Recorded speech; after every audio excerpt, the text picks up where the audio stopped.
Hello friends, Radhe Radhe. तर आज आम्ही चाललेलो आहे जवळजवळ 1.5 महिन्यानंतर अंबडला. आणि एवढे दिवस आम्ही गावाकडे काय होतो, का नाही, ते मी मागच्या व्हिडिओमध्ये तुम्हाला सांगितलेलंच आहे.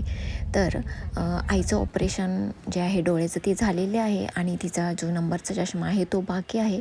म्हणून जालन्याला आम्ही आलेलो आहे हॉस्पिटलमध्ये. आणि तो आईचा जो नंबरचा चष्मा आहे तो आता आम्ही इथे हॉस्पिटलच्या तिथेच बनवायला टाकलेला आहे. तर तो थोडे दिवसात आईला मिळेल. मग आता हे आमचं काम करून आम्ही रिटर्न निघालेलो आहे अंबडला जायला. पण त्याच्या पहिले माझं एक काम म्हणजे खूप दिवसापासून माझं एक काम होतं जालन्याला. मला 2-3 पार्सल हे डिलिव्हर करायचे होते पुणे मुंबई इकडे. पण जे पार्सलवाले आहेत, लोकल पार्सलवाले, ते माझ्याकडे ते पार्सल घ्यायला येतच नव्हते आणि त्यांचा काही कॉन्टॅक्टही होत नव्हता. म्हणून मी डायरेक्ट जालन्यालाच त्यांचं ऑफिस हे इकडे शोधलेलं आहे आणि माझा त्या ऑफिसवाल्यांशी कॉन्टॅक्ट झाला. आणि अंबडला ते ऑफिस कुठे आहे, तिथला जो कॉन्टॅक्ट पर्सन आहे त्याचाही नंबर मला आता इथून मिळालेला आहे. म्हणून माझा जो पार्सल डिलिव्हरीचा जो प्रॉब्लेम होता तो आज सॉल्व झालेला आहे.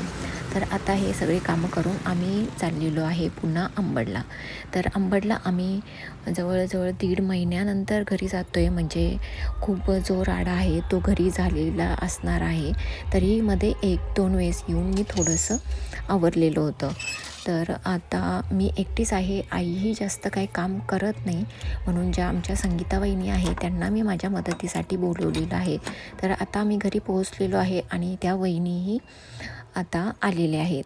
तर आता दोघी मिळून आम्ही हे सगळं पटकन आवरून घेणार आहे. आणि आईची थोडीशी दाढ दुखते म्हणून तिला आलेला आहे ताप. तर तिला जवळजवळ 104 एवढा ताप होता. म्हणून हे पट्टी वगैरे करणं आता सुरू आहे. आणि नंतर सगळं आवरून मी केलेली आहे पूजा. कारण खूप दिवसापासून देवघर हे खूप धुळखात बसलेलं होतं. तर आता ही पूजा झालेली आहे.